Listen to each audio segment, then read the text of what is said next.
आपण सगळेजण आषाढी एकादशीसाठी साबुदाण्याची खिचडी करणार आहोत. तर मी इथे घेतलेला आहे साबुदाणा.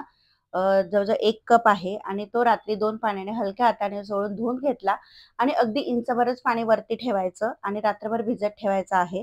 म्हणजे सकाळी असा मोकळा-मोकळा, दाणा-दाणा मोकळा असा साबुदाणा भिजलेला दिसतो. गच्च अजिबात होत नाही.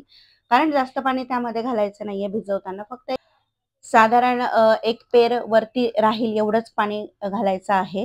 म्हणजे मग सकाळी असा मोकळा-मोकळा साबुदाणा होतो. त्यानंतर त्यामध्ये घालायचं आहे चवीनुसार लाल तिखट. इथे साधारण 2 चमचे मी घातलेला आहे. तुम्ही हिरवी मिरचीचा वापर सुद्धा करू शकतात. त्याचप्रमाणे मीठ घातलेलं आहे चवीनुसार. तुमच्याकडे उपवासाला जेही मीठ चालतं ते तुम्ही वापरू शकता आणि चवीनुसार थोडीशी साखर घालायची आहे. इथं अर्धा चमचा घातलेली आहे. मी हे सगळं भांड्यामध्ये इथेच मिक्स करून घेते आणि आता यामध्ये घालणार आहे मी दाण्याचं कूट. म्हणजे 1 वाटी जर साबुदाणा असेल आपल्याकडे, तर त्याला पाव वाटी शेंगदाण्याचं कूट घालायचा. म्हणजे मग प्रत्येक दाण्याला असं शेंगदाण्याचं कूट लागतं आणि चव मस्त लागते त्यासाठी. तर हलक्या हाताने मी हे सगळं मिक्स करून घेत आहे. तुम्हाला हवं तर तुम्ही दाण्याचं कूट कढईमध्ये परतवताना पण घालू शकतात. पण मी अशाच पद्धतीने करते, कारण ही पद्धत आमच्या आईंनी शिकवलेली आहे आणि त्यामुळे साबुदाण्याची खिचडी मोकळी-मोकळी व्हायला मदत होते. तर कढईमध्ये घेतलेलं आहे मी अगदी थोडंसं एक छोटी पळी तेल, त्यामध्ये घातलेलं आहे 1 चमचाभर जिरं. जिरं छान तडतडू दिलं, की त्यामध्ये घालायची आहे हिरवी मिरची. आता खूप तिखट नाहीये माझं लाल तिखट, त्यामुळे मग हिरवी मिरची सुद्धा मी घालत आहे.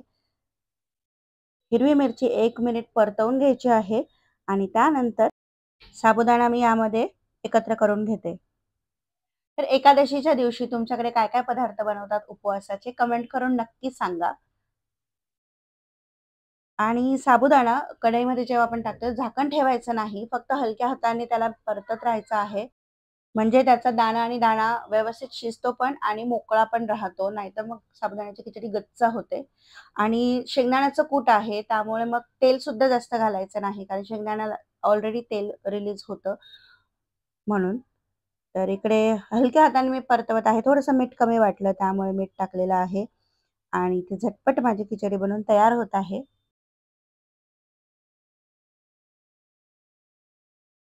तर इथे साबुदाणा शिजत आलेला आहे. वरून मी टाकते बारीक चिरलेली कोथिंबीर आणि थोडासा लिंबूचा रस पिळत आहे. तुम्ही प्लेटमध्ये घेऊन पण लिंबूचा रस पिळू शकतात. पण मी इथे कढईमध्येच मिक्स केलेला आहे. इथे मस्तपैकी साबुदाण्याची मोकळी छान खिचडी तयार झालेली आहे. तर आषाढी एकादशीच्या उपवासाला तुम्ही नक्की करून बघा आणि मस्तपैकी दह्यासोबत, साखर आंबा जे काही तुमच्याकडे उपवासाला चालतं त्यासोबत एन्जॉय करा. आणि तुम्हा सर्वांना खाऊप्रेमीकडून आषाढी एकादशीच्या खूप खूप मनापासून हार्दिक शुभेच्छा. तेव्हा पुन्हा भेटूयात नवीन एका व्हिडिओमध्ये. तोपर्यंत स्वस्त राहा, मस्त राहा आणि अजूनही चॅनलला सबस्क्राईब केलं नसेल तर प्लीज चॅनलला सबस्क्राईब करा.